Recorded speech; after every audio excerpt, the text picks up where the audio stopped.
Il faut être capable d'écouter la voix de Dieu à tout prix. Le premier effet que produit la prière qui engendre la domination, c'est l'accès à la voix de Dieu. Lorsqu'un homme domine par la prière et se met à prier, l'une des choses qu'il saisit du royaume, c'est la voix de Yahweh. La raison, c'est que la domination repose sur la voix de Dieu. Le monde a été créé par la parole de Dieu, et donc, lorsque cet homme prie, il cherche la parole procédant de Dieu, il veut capter ce que le Père est en train de dire. Il peut demeurer là 3 jours. Son objectif n'est pas de revenir avec une doctrine de 3 jours de prière non-stop, son objectif est d'attendre jusqu'à ce que Dieu parle. Ainsi, pendant qu'il prie, si Dieu n'a pas parlé, il peut rester 14 jours, parce que la prière ne s'arrêtera pas tant que Dieu n'aura pas parlé. La raison pour laquelle nous enseignons aux gens à demeurer longtemps dans la prière n'est pas pour se vanter, c'est pour qu'ils développent l'endurance afin de ne pas s'arrêter avant que Dieu ne parle. Parce que s'ils s'arrêtent avant que Dieu ne parle, ils ont perdu leur temps. Si tu n'as pas d'endurance et que tu pries avec Élie, après la 3e fois, tu pourrais abandonner. Je dis cela parce qu'il y en a qui écouteront et diront, nous l'avions dit, ces longues prières, 10 heures, 12 heures, 14 heures, tout cela est charnel. Ce n'est pas ce que nous affirmons. Cet entraînement est nécessaire, car il y a de nombreux moments où tu veux créer un changement, et il faudra 72 heures avant que Dieu ne parle. Donc, si tu ne t'es jamais entraîné dans des prières de 14 heures sans arrêt, tu ne pourras pas attendre jusqu'à ce que la voix de Dieu vienne. Et ce qui créera le changement, ce n'est pas la prière en elle-même, mais la réponse qui vient du ciel. Ainsi, la prière est le moyen qui ouvre la voie pour que cette voix vienne. Car la voix de Dieu est sur les grandes eaux. La voix de Dieu est pleine de majesté. La Bible dit que la voix de Dieu tonne, elle divise les flammes de feu, elle découvre les forêts, elle fait enfanter la biche. Même la création entière est soutenue par la voix de Dieu. Ainsi, lorsqu'un homme veut créer la domination contre toute contradiction, il se retire et prie jusqu'à ce que Dieu parle. C'est ce qu'Élie savait. Il savait que les ténèbres sur le territoire, seul un changement surnaturel pouvait juger le cœur du roi. Il se présenta donc et dit, devant Dieu, dont je me tiens, il n'y aura ni pluie ni rosée si ce n'est à ma parole. Après avoir déclaré cela, il savait que si Dieu ne le confirmait pas, il y aurait un problème. Élie serait resté sur cette montagne pendant 1 semaine. Tu sais que Moïse attendait la voix de Dieu, et il a attendu 40 jours et 40 nuits. Il n'y est pas allé avec l'intention de battre un record de 40 jours et 40 nuits. Il y est allé pour attendre la voix de Dieu. Et tant que Dieu ne parle pas, rien ne change. Car la manière d'engendrer la domination, c'est lorsque Dieu commence à parler. Si Dieu ne parle pas dans ta vie, tu es en danger, peu importe où tu adores. N'as-tu pas vu des gens mourir mystérieusement dans les endroits les plus puissants? Il y a tant de choses que Dieu peut faire pour toi à cause du lieu où tu te trouves, mais la plus grande assurance pour ta vie, ce sont les paroles que Dieu prononce sur ta vie. Parce que lorsque Dieu te parle, il devient jaloux de sa parole, il la défend.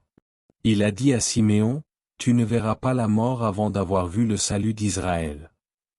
Même quand Siméon était vieux, il ne pouvait pas mourir parce que Dieu avait parlé. La voix de Dieu préserve, la voix de Dieu défend, la voix de Dieu garde ce qu'il a dit. Beaucoup de forces aujourd'hui programment les hommes. Lorsqu'un esprit parle, il ne parle pas seulement pour créer un changement, lorsqu'un esprit parle, il programme ta vie. As-tu déjà vu des personnes qui, avant le mariage, ont un mari doux et calme, mais parce qu'il est doux et calme, elles l'oppriment jusqu'à la séparation? C'est après la destruction du mariage qu'elles reviennent à elles-mêmes, et lorsqu'on les interroge, elles disent « Je ne sais pas pourquoi ». As-tu déjà vu des hommes épouser de très bonnes femmes et les tourmenter jusqu'à détruire le mariage? Quand la femme s'en va, ils se réveillent et disent « Pourquoi ai-je fait cela ?» Ils étaient programmés.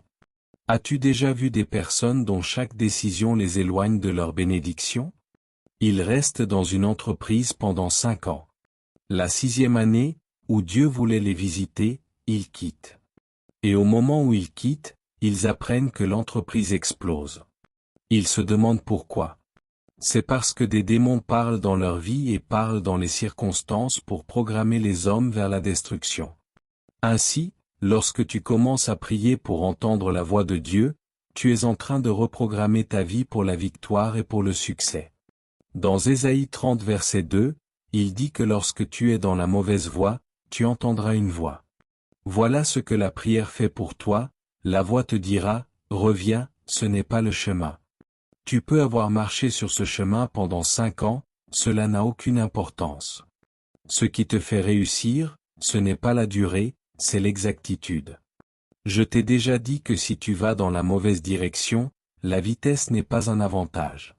Dans Ésaïe 30 verset 21, il dit, tourne-toi, ce n'est pas la voie. Lorsque tu vois des hommes pour qui les choses fonctionnent continuellement, c'est parce qu'ils ont atteint une précision dans la prière. Ils ne bougent pas tant que Dieu n'a pas parlé. Parfois, la chose ne marche pas, mais c'est pourtant ce qu'ils font, et tu te demandes, es-tu sûr de toi? Non, ils ne sont pas sûrs selon la logique humaine, ils entendent quelque chose d'un autre royaume. Mais l'homme qui dépend seulement de son intelligence ne sait pas qu'il existe déjà un verdict. Il n'est pas donné à l'homme qui marche de diriger ses pas. Il y a trop d'esprits sages dans ce royaume pour manipuler les choses. Ainsi, pour que ta vie ne soit pas programmée à tort, tu dois rester à l'autel de prière. Si tu restes à l'autel de prière jusqu'à saisir la voix de Dieu, tu deviens invincible. Jésus a dit, comme le vent souffle, tu ne sais ni d'où il vient ni où il va, ainsi en est-il de ceux qui sont nés de l'Esprit de Dieu. Il y a des hommes avec de nobles intentions qui continuent pourtant à commettre erreur sur erreur. Si les erreurs sont trop nombreuses, ta vie finira dans la lutte. Mais la manière de minimiser les erreurs et de reprogrammer ta vie pour la grandeur, c'est de t'assurer que ton autel génère la voix de Dieu. Si la voix de Dieu devient rare, le peuple sera envoyé en captivité. Dans Apocalypse 1 versets 9 et 10, ils avaient tout programmé pour détruire Jean. Ils avaient manipulé les hommes contre lui, les systèmes s'étaient retournés contre lui, il n'y avait plus d'endroit où se cacher. Il était devenu une victime, jusqu'à ce qu'ils l'arrêtent. Ils tentèrent même de le tuer. Selon l'histoire de l'Église, ils l'ont traîné dans les rues, il ne mourait pas, ils l'ont plongé dans l'huile bouillante, il ne mourait pas. Voyant qu'il ne mourait pas, ils l'envoyèrent sur une île appelée Patmos. Mais cet homme savait qu'il ne réussissait pas à cause de l'endroit où il était, mais parce qu'il était invincible, et ce qui le rendait invincible était la voix de Dieu avec lui. Ainsi, soudain, dans Apocalypse 1 versets 9 et 10, il dit, « J'étais dans l'esprit au jour du Seigneur et j'ai entendu une voix comme le son d'une trompette. Et quand je me suis retourné, j'ai vu 7 chandeliers d'or. » L'île de Patmos, qui était censée être l'île de la mort, devint la montagne de Dieu. Ce qui a reprogrammé son expérience, c'est qu'il était dans l'esprit. Beaucoup de gens aujourd'hui peuvent comploter contre toi et te pousser à un endroit où ils pensent que tu mourras. As-tu lu à propos de Jérémie? Ils l'ont jeté dans une fosse, un endroit humide qui aurait dû être un lieu d'étouffement. Mais pendant que Jérémie était là, il avait compris cette technologie. Depuis cette fosse, il prophétisait le destin d'Israël. Cela signifie que de tels hommes deviennent si invincibles que tu ne peux pas les détruire, peu importe où ils se trouvent. Ils ont une connaissance supérieure pour réécrire tout codage négatif que le diable avait implanté. Il y a des personnes aujourd'hui qui se lèvent, sortent, et dès qu'elles mettent le pied dehors, elles sont renversées. Tu crois que c'est une coïncidence? Leurs pas ont été manipulés. Parce que lorsque les démons veulent te détruire, parfois ils te programment vers l'autodestruction. Un homme veut voyager. Il se retarde le lundi, le mardi, et finalement, le mercredi, il se met debout pour voyager. Ce mercredi-là, il se lève, traîne les pieds, et part au parc vers 11 heures. La voiture dans laquelle il monte était déjà destinée à un accident. Pourquoi un voyage qui aurait dû se faire dimanche a-t-il été retardé jusqu'au mercredi, et pourquoi est-il monté précisément dans cette voiture-là? C'est la programmation démoniaque. Mais lorsque les hommes commencent à prier, une voix les accompagne. Même si le programme est complet, une autre voix dit, non, pas celui-ci. Une femme s'est rendue à l'aéroport, a payé son vol, l'avion était sur le point de décoller. On l'a même pressé parce que la porte allait être fermée. Après avoir supplié et insisté, on lui permit d'embarquer. Dès qu'elle enregistra son bagage, elle perdit sa paix intérieure. Elle dit, « Rendez-moi mon bagage. » Ils répondirent, « Impossible, il est déjà enregistré. » Elle dit, « J'ai besoin de mon bagage. Je n'y vais pas. » Ils refusèrent. Elle dit, « Pas de problème, » et elle descendit. L'avion s'écrasa. La question est, et les 80 ou 90 chrétiens qui étaient à bord? Dieu aimait-il spécialement celle-ci? Non. Il existe un héritage pour chaque croyant, mais c'est celui qui s'élève dans l'esprit qui le capte. Si tous l'avaient capté, tous seraient descendus de l'avion. C'est celle qui a capté qui a été sauvée. Autant Dieu aurait aimé sauver tout le monde, la technologie spirituelle prévue pour leur salut était la voix de Dieu. Or seuls ceux qui dressent leur tente de prière y accèdent. Malheureusement, beaucoup sont morts parce qu'ils n'ont pas entendu la voix de Dieu. N'as-tu jamais vu des gens lutter pour obtenir ce qu'ils considèrent comme une opportunité, ne sachant pas que c'est une tombe qui les attend, la bouche grande ouverte? Comment n'ont-ils pas entendu?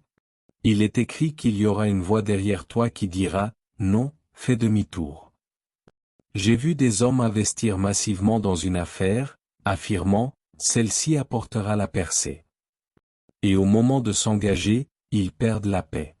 Ils disent, « Seigneur, que dis-tu? » Et Dieu dit, « Pas celle-ci. » Ils se retirent, et selon la parole de Dieu, l'affaire s'effondre.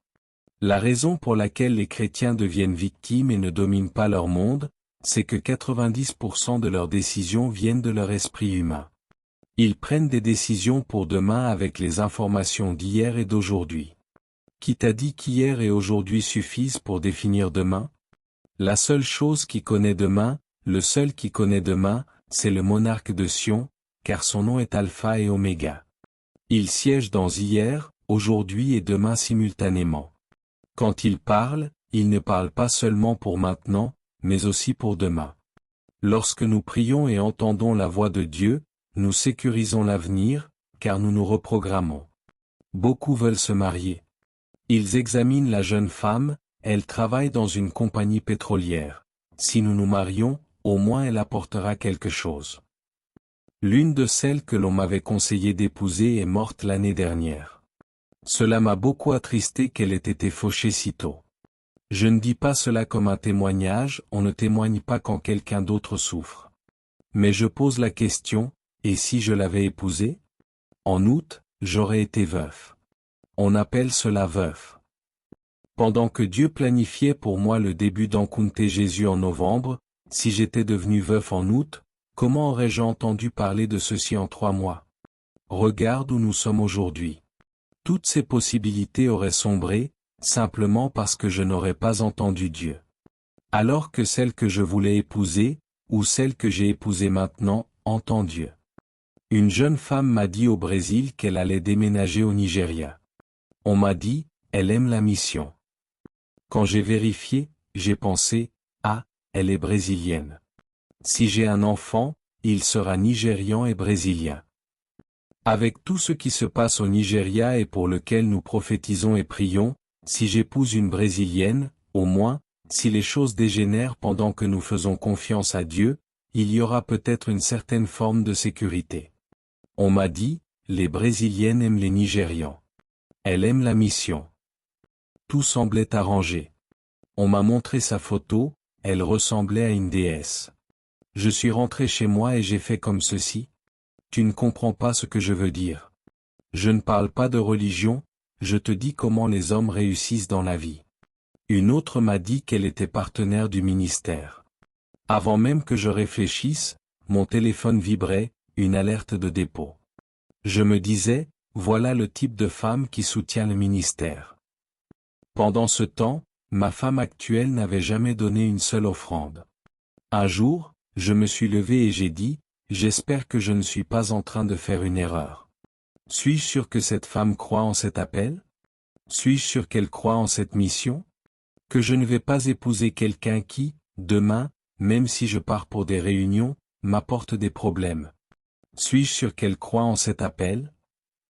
Je me suis assis. Et un démon est venu murmurer, ne t'inquiète pas, elle se prend pour une grande dame.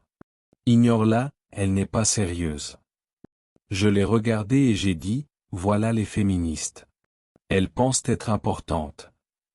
Elle avait un master, elle travaillait comme responsable de la durabilité dans une grande entreprise au Nigeria. Elle avait suivi des formations managériales avancées à Harvard et à Lagos Business School. Il est donc naturel de penser qu'une telle personne est orgueilleuse.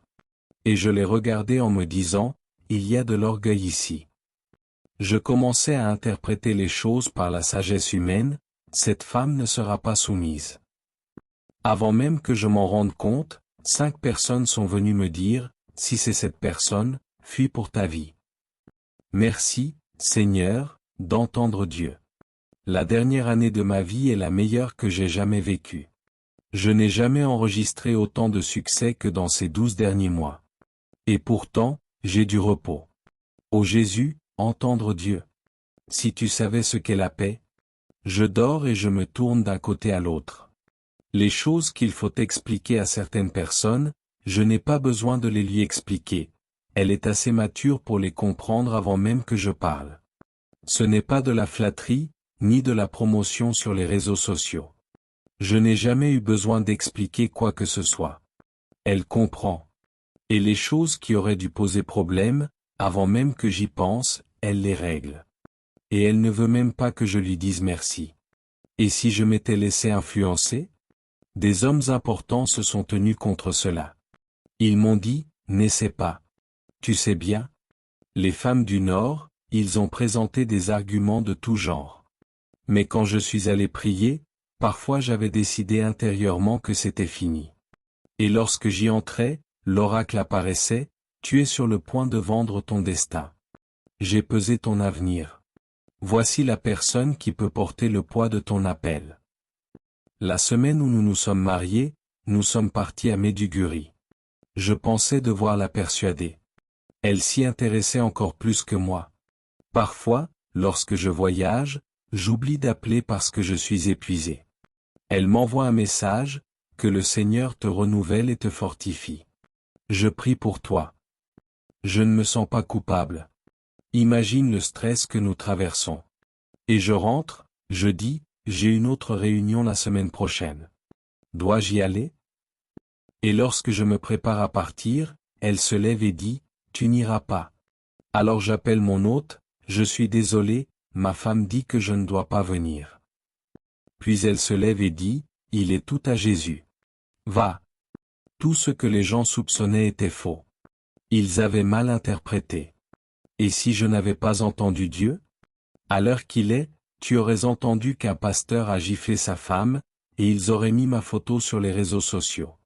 Pendant que je fais comme ceci, ils auraient déclaré, nous le savions. Il y a de la colère en lui. La prière rend les hommes invincibles. Jésus dit, comme le vent souffle, tu ne sais ni d'où il vient ni où il va, ainsi en est-il de ceux qui sont nés de l'Esprit de Dieu. Beaucoup souffrent de programmation démoniaque. La Bible dit que le Saint-Esprit conduisit Jésus dans le désert pour être tenté par le diable, Matthieu 4 verset 1. La raison, c'est que le Saint-Esprit savait que le diable l'attendait pour la tentation. Cela signifie que le destin et le ministère de Jésus étaient en jeu. Et lorsqu'il y alla, il savait comment surpasser le programme des démons. La saison appelée saison de tentation, avant même que le diable ne se manifeste, et il fut là 40 jours et 40 nuits. La Bible ne dit pas qu'il s'est passé quelque chose de surnaturel pendant ces jours. Mais quand le diable arriva, la voix de Dieu était avec lui. Le diable dit, si tu es le Fils de Dieu, change ces pierres en pain. Jésus répondit, il est écrit, l'homme ne vivra pas de pain seulement, mais de toute parole procédant de la bouche de Dieu. Quand il eut terminé cette saison de tentation et descendit de la montagne, ce qui aurait dû être une saison de tentation, la Bible dit que le pays de Zabulon, le pays de Nephtali, le chemin de la mer, au-delà du Jourdain, Galilée des nations, le peuple assis dans les ténèbres a vu une grande lumière, et sur ceux qui étaient assis de l'ombre de la mort, une lumière a resplendi. Et il ne s'arrêta pas là, il revint dans la puissance de l'Esprit, et sa renommée se répandit partout. La saison qui aurait dû être une saison de tentation devint une saison de gloire et d'influence. Qu'est-ce qui a changé le programme? La prière. Ta vie continuera d'être instable jusqu'à ce que tu la stabilises par la prière. Lorsque nous prions, nous insistons pour que notre destinée devienne semblable au sentier du juste, qui va toujours en croissant. C'est le programme de Dieu pour toi. Tu n'es pas censé être en haut aujourd'hui et en bas demain. Ce n'était pas son plan. Son plan, c'est ascension et progrès continu. Ce que tu dois faire pour que ce programme se manifeste dans ta vie, c'est de le soutenir par la prière. Tu lis à propos d'Abraham. Lorsqu'il arriva à Béthel, Genèse 12 verset 6, il bâtit un autel. Il savait que s'il ne bâtissait pas cet autel, il retournerait à Haran. Ce qui maintient le programme de Dieu en marche, c'est la prière. Qui t'a dit que la vie est une question de chance et de hasard? Les hommes imposent la définition de leur trajectoire par la prière. Lorsque tu vois les choses fonctionner pour quelqu'un, il y a une divinité et un autel qu'il sert. Si tu ne fais pas de même, d'autres programmes interféreront avec le programme divin pour ta vie. Il dit, « Je connais les pensées que j'ai pour vous, ce sont des pensées de paix et non de malheur, afin de vous donner un avenir et une espérance. » Si le mal commence à t'arriver, sache qu'un autre programme tente de supplanter celui de Dieu. Ce que tu dois faire pour que seul le programme de Dieu s'exécute, c'est de bâtir ton sacerdoce par la prière. C'est pourquoi toutes les prières ne sont pas remplies de sujets. Certaines prières servent uniquement à maintenir nos pieds dans le chemin de Dieu. Certaines prières servent seulement à insister pour que le programme de Dieu demeure. Et cela se produit parce que la prière nous donne accès à la voix de Dieu. Les anciens le savaient, c'est pourquoi ils disaient, « Nous nous consacrerons à la prière et au ministère de la parole. » Personne ne survit sur terre par sagesse humaine, les esprits sont impliqués. Laisse-moi te lire une histoire choquante de l'Écriture, Matthieu 22 verset 25. Je n'ai jamais rien vu d'aussi frappant dans ma vie. 7 frères. Le premier épousa une femme. Il mourut. Le deuxième épousa la même femme. Il mourut. Le troisième épousa la même femme. Il mourut. Ne t'arrêterais-tu pas un instant pour te demander ce qui se passe? Lorsque les gens n'ont pas la voix de Dieu, ils répètent les mêmes erreurs, et tu te demandes pourquoi ils ne voient rien. Ils sont enfermés dans un programme. Il y avait un programme pour détruire cette famille entière. 7 fils. Le quatrième épousa la même femme, il mourut. Le cinquième, il mourut. Le sixième, il mourut. Le septième, il mourut. Et lorsque le septième mourut, ce fut la femme qui mourut ensuite. Une famille entière détruite par un seul programme. Mais personne n'a pu entendre la voix disant, « Restaure ». Personne n'a pu entendre la voix disant, « Ce n'est pas le chemin ». Tu vois des choses arriver à des gens et tu dis, « Ces gens ne sont pas sages ». Si un démon écrit un programme, il t'emportera. Tu peux répéter la même chose pendant 10 ans jusqu'à ce que Dieu parle, et tu te demanderas comment tu n'y as jamais prêté attention. La raison pour laquelle nous prions, c'est qu'il existe des sagesses obscures qui aveuglent les hommes. Et lorsque les hommes sont aveuglés, ils sont coupés de la communauté d'Israël. Mais lorsque tu commences à prier, soudain tu te connectes à d'autres fréquences. Tu entreprends un projet, et au moment de transférer l'argent, tu perds ta paix. Tu dis, « Attends, qu'est-ce qu'il se passe ?» Tu vérifies, et l'esprit te dit, « Pas celui-ci. » Et soudain, tu marches prudemment, progressant continuellement, et les gens disent, « Cet homme est sage. » En vérité, personne n'est vraiment sage. Les gens entendent des esprits. Quand tu dis que quelqu'un est sage, cela signifie qu'il a accès à la voix d'un esprit, parce que seuls les esprits connaissent demain. Et l'Esprit de Dieu est le gouverneur du royaume. Lorsque tu te retrouves en difficulté dans la prière, sache que tu es sur le point d'entrer dans un problème, car il y a beaucoup d'esprits qui ont étudié tes ancêtres. Ils savent à quoi ton grand-père a succombé. As-tu lu à propos d'Abraham? Abraham aimait les femmes belles. Isaac aimait les femmes belles. Jacob aimait les femmes belles. Ils savent quelle tendance se trouve dans ta lignée. Ils savent que dans ta lignée, les gens sont colériques. Alors, lorsqu'ils veulent te détruire, ils attisent la colère. Tu te lèves alors, tu dis, je suis un guerrier, comment oses-tu? Et tu détruis ce que tu as construit en 5 ans. Après avoir tout détruit, tu t'assois et recommences pendant 3 ans. Quand tu as fini de reconstruire, ils attisent encore la colère, et tu te lèves, je suis l'homme ici. Et tu détruis tout de nouveau. Après avoir prouvé ta virilité par la folie, tu recommences encore. C'est un programme. Mais lorsque tu commences à prier, lorsque le diable active ce programme, le Saint-Esprit vient de ton intérieur et dit, non, ce n'est pas le chemin. Et peu à peu, tu récupères ta destinée. Beaucoup ne prient pas, c'est pourquoi les choses leur arrivent. Les choses ne sont pas censées nous arriver, nous sommes censés faire arriver les choses. Parce qu'avant ta naissance, Dieu te connaissait et il t'avait ordonné prophète. Cela signifie que le programme de ta destinée a été écrit avant ta conception. Ton rôle, c'est d'écouter la voix de Dieu, par le sacerdoce, afin de suivre ce qui a été dit avant toi, pour toi, avant la fondation du monde. La domination, c'est l'appréhension de la voix de Dieu. Et cela est rendu possible par la prière. Parfois, tu peux être dans l'erreur, parfois tu peux être innocent.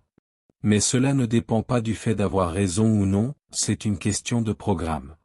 Paul prêchait l'Évangile et impactait des nations. Soudain, les démons orchestrèrent un piège. Ils l'arrêtèrent, et la seule manière pour Paul de se sauver dans cette impasse fut de dire, « J'en appelle à César ». Et Paul dut être conduit à Rome. Tout cela était un programme. Pendant qu'ils voyageaient vers Rome, lorsqu'ils arrivèrent au cœur de la mer, Poséidon, le dieu de la mer, s'éveilla.